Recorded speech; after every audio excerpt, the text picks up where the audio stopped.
Kalau saya sebutkan angka 23 triliun rupiah, apa yang ada di benak sahabat semua? Banyak yang muncul di benak pikiran sahabat semua. Tetapi kalau di kepala saya dan di beberapa pengamat ekonomi, angka itu adalah angka penjualan hasil mem-PCR-kan rakyat Indonesia selama pandemi. Lebih dari 10 juta PCR tes dilakukan oleh perusahaan yang katanya untuk rakyat, milik pejabat berkuasa, namun membuat rakyat harus membayar jutaan rupiah untuk sebuah tes yang nilainya hanya 13.000 rupiah. Sekarang biayanya diturunkan atas perintah pejabat tertinggi ke arah 400 ribuan. Kok bisa ya? Awalnya ketinggian, untung kegedean, lalu diturunin dikit agar terlihat seperti pahlawan. Bos, kalau pahlawan ya gratis lah, usah dibayar. Juga entah bagaimana cara berpikirnya rakyat sebuah negara demokrasi Pancasila atas segitu memuja pejabat berkuasa, sehingga walaupun mereka melanggar sumpah, mereka tidak dipermasalahkan secara hukum. Mungkin karena buzzer yang kuat mempropagandakan pembenaran atas tindakan mereka itu, sehingga rakyat jadi mandul atas pelanggaran sumpah jabatan tersebut. Kita ingatkan bahwa selama menjabat,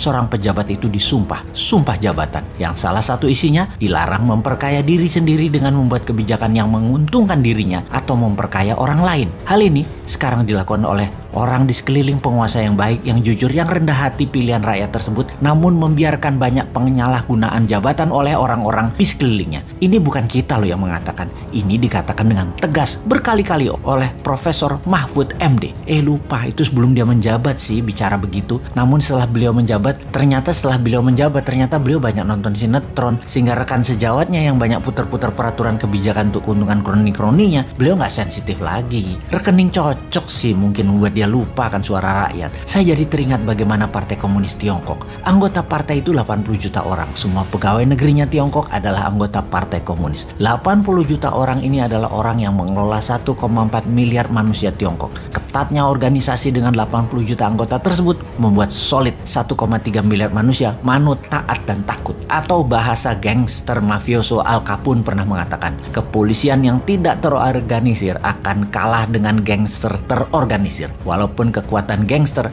hanya 5%-nya. Kata kuncinya sekali lagi, terorganisir. Jadi kalau cara kelolaannya terorganisir, walau hanya 20.000 manusia di atas tampuk pimpinan bernegara, maka 270 juta manusia sebuah negara akan manut, takut, tak bisa apa-apa. Benar, hanya 20 ribuan orang di pucuk pimpinan saat ini di Indonesia yang memainkan 270 juta manusia Indonesia yang swargo nunut neroko katut, atau digiring ke sorga ya ikut, digiring ke neraka ya ke bawah. 20 ribuan manusia itu siapa saja? Puncuk pimpinan tertinggi pemerintahan dan para menteri dan para pejabat eselon 1 departemen ke departemen lainnya plus BUMN, nggak ada 2 ribuan orang. Militer dan kepolisian tidak lebih 100 orang yang berbintang 3 dan berbintang 4. Anggota DPR dan elitis parpol sampai DPRD tidak sampai 10 ribuan orang. Pemerintah daerah, gubernur, bupati, wali kota beserta jajaran tinggi Pemda, nggak ada 3 ribuan orang. Di seluruh jabatan publik posisi elitnya tidak sampai 3 ribuan orang. Sekali lagi, hanya 20 ribuan pejabat pengambil keputusan yang mempengaruhi 270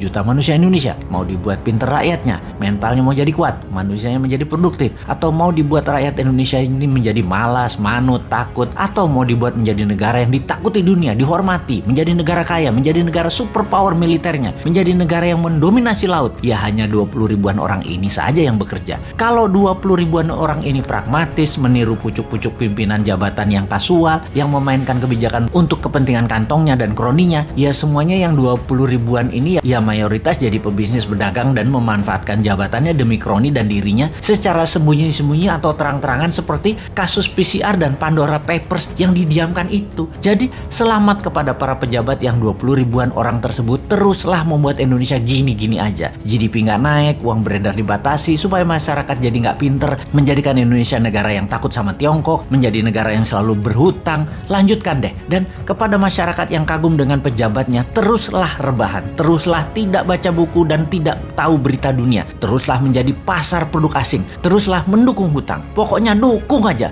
Bismillah komisaris.